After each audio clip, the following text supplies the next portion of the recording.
आप सभी भाई-बहनों का सर्व कल्याण वृक्ष की प्रश्नोत्तर ज्ञान कक्षा में एक बार फिर स्वागत है। आज की चर्चा पशु वृत्तियों को लेकर।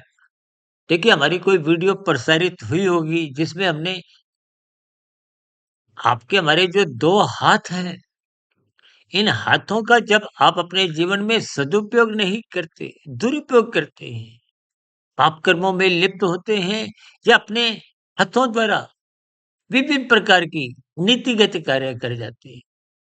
तो ये शरीर के उन 2 हाथों का दुरुपयोग है। तो फिर ये पशु तुल्य है, क्योंकि पशुओं की देखिए 4 टाँगें होती हैं। उस दृष्टिकोण से भी पशु वृत्तियों का एक विशेष उल्लेख शास्त्रों में आता है। और दूसरा, जब-जब आप अपने किसी भी अंग का जब दुरुपयोग करते हो, तो उस अंग की स्थितियाँ प्रकृति दोबारा देती नहीं।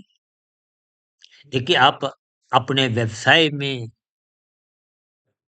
किसी कर्मचारी को कोई ज़िम्मेदारी देते हो, वो यदि उस ज़िम्मेदारी को निभाता नहीं है, तो आप उस ज़िम्मेदारी से उसको हटा देते हो।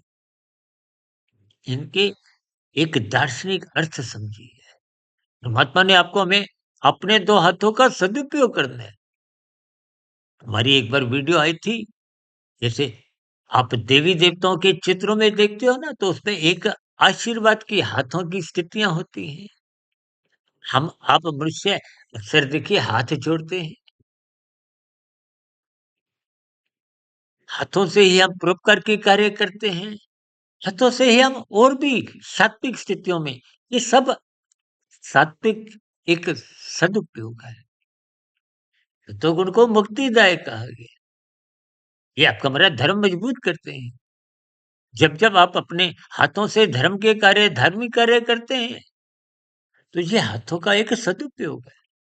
आज देखिए ना, हत्यारे, बलात्कारी, ये सब एक निंदक, जघन्य अपराध है। ये हाथों का बहुत ही दुरुपयोग है। आज जो लोग हथियारों द्वारा कोई छीना-झपटी, कोई मार-धाड़ की स्थितियाँ बनाते हैं, ये बहुत ही जघन्य अपराध है। ऐसे मनुष्यों के मरने के बाद हजारों नहीं, लाखों, करोड़ों योनियों में नीचे दुःख सहने पड़ते हैं। देखिए, स्थितियाँ को गंभीरतापूर्वक समझना चाहिए, क्योंकि हम बार-बार क्या कहते हैं? शास्त्र तो बार-बार कहते हैं, जो मनुष्य सत्संग नहीं करता। अब देखिए, बात यहाँ पशु वृत्तियों की। वृत्तियों का अभिप्राय विचारों से है, आपकी हमारी क्रियाओं से है, आपकी हमारी सोच से है। अब पशुओं की तो पशु वृत्तियाँ क्या हैं? तो पशु हैं तो उनकी वृत्तियाँ तो पशु जैसे ही होंगी। और वो पशु वृत्तियाँ क्या है? आहार, मैथुन, निद्रा, भय। यदि आपका हमारा जीवन भी इन 4 वृत्तियों में ही बीत रहा है, आपका हमारा जीवन पशु तुल्य है।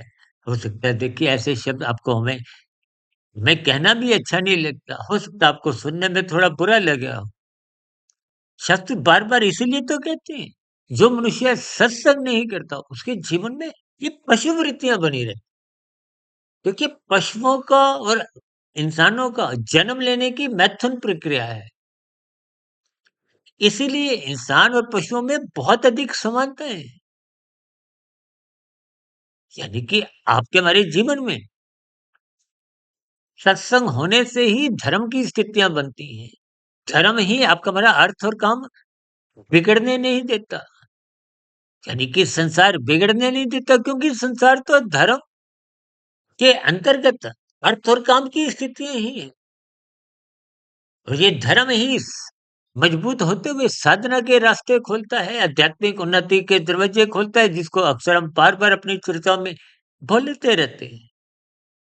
इसलिए शास्त्र बार-बार कहते हैं, सत्संग करो, सत्संग करो। जो मनुष्य सत्संग नहीं करता, सत्संग का अभिप्राय सत्वगुण का संग करने से है।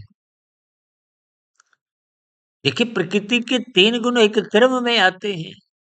शाम को सूर्य ढलते ही तमोगुण, 8 घंटे की एक तामसिक स्थितियाँ होती हैं। फिर 8 घंटे का सत्वगुण आता है। फिर दिन में राजसी स्थितियाँ, संसारी स्थितियाँ, आपकी हमारी भाग-दौड़ पुरुषार्थ की स्थितियाँ। देखिए, ज्ञान ही आपको हमें बोध करवाता है, धर्म ही आपको हमें रास्ता दिखाता है। चलना राजसी स्थिति है, रुकना तामसी स्थितियाँ हैं। चलना कहाँ है, रुकना कहाँ है, इसका ज्ञान होना ही तो सत्वगुण है, जो कि बिना सत्संग किए, बिना सत्वगुण का संग किए, देखिए जिसका संग करोगे उसका रंग चढ़ेगा, उसका प्रभाव आएगा। हम जो भी कर्म करते हैं उसका क्रमशः बनता है, उससे संबंधित संस्कार बनते हैं और मानसिक स्तर पर जो भी आप हम सोचते हैं, उसका क्रमशः नहीं बनता, उसके संस्कार बनते हैं। अब लाल बत्ती पे आप रुके हुए हो, मन मार के भी, खुशी से नहीं, तो आपका संस्कार बुरा बनता है, कर्मशः बुरा नहीं बनता, आपका कोई चालान नहीं कटता। स्थितियों को क्रमबद्ध ज्ञानपूर्वक समझिए। इसीलिए शास्त्र बार-बार कहते हैं, सत्संग करो, सत्वगुण का संग करो, अन्यथा ये पशु वृत्तियाँ नाचने लगती हैं। आज 24/7 विषय भोगों की आसक्ति में आपका हमारा जीवन जब छलांगे लगा रहा है, तो इसका अभिप्राय यही है कि आपके हमारे जीवन में ये पशु वृत्तियों का ही तांडव हो रहा है। आज इस कलयुग में 24/7 सातों दिन चौबीसों घंटे या तो आपके हमारे भोग होते हैं, जब भोगों की आप और हम एक योजनाएं बनाते हैं, चिंतन करते हैं। तो फिर ऐसी स्थितियों में ये भोग विषयों की आसक्ति ही आपको हमें धर्म मार्ग पर चलने से रोकती है, सत्संग में जाने से रोकती है। यदि आप और हम चले भी जाते हैं, कर भी लेते हैं, तो बुद्धि की स्थितियाँ कमज़ोर बनी रहती हैं।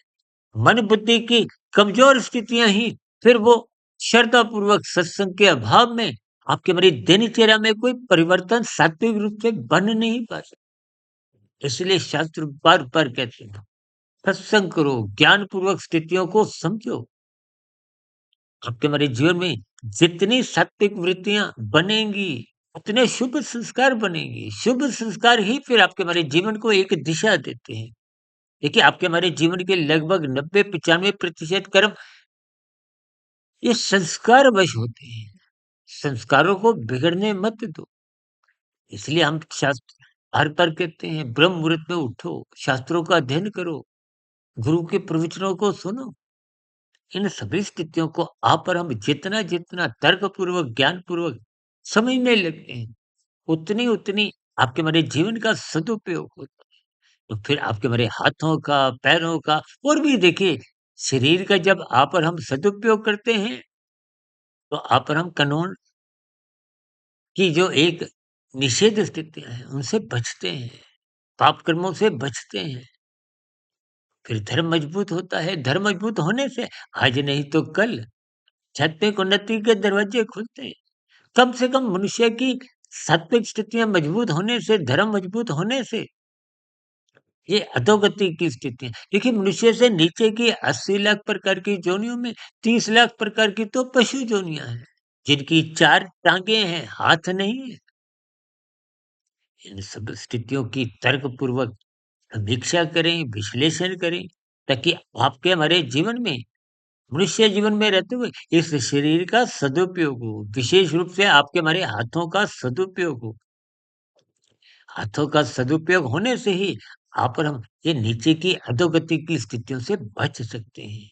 इस दिशा की ओर आप जितना अधिक बढ़ेंगे, उतनी-उतनी फिर आध्यात्मिक उन्नति की, ये कर्म योग, ज्ञान योग, भक्ति योग की साधना की स्थितियाँ भी बनने की संभावनाएँ बनती हैं। यदि धर्म कमज़ोर होगा, फिर धर्म कमज़ोर होने पे आध्यात्मिक उन्नति की सकारात्मक स्थितियाँ, साधना की स्थितियाँ तो बन नहीं पाती। आप भी इन सभी स्थितियों पर तर्कपूर्वक चिंतन करें, ताकि कम से कम ये अधोगति की स्थितियाँ देखिए, 30 लाख पशु की एक योनियाँ हैं, 10 लाख पक्षियों की, 20 लाख वनस्पति की, 9 लाख जल में रहने वाली और 11 लाख कीड़े-मकोड़े, कीट-पतंगे। ये कुल मिला के होती हैं 80 लाख।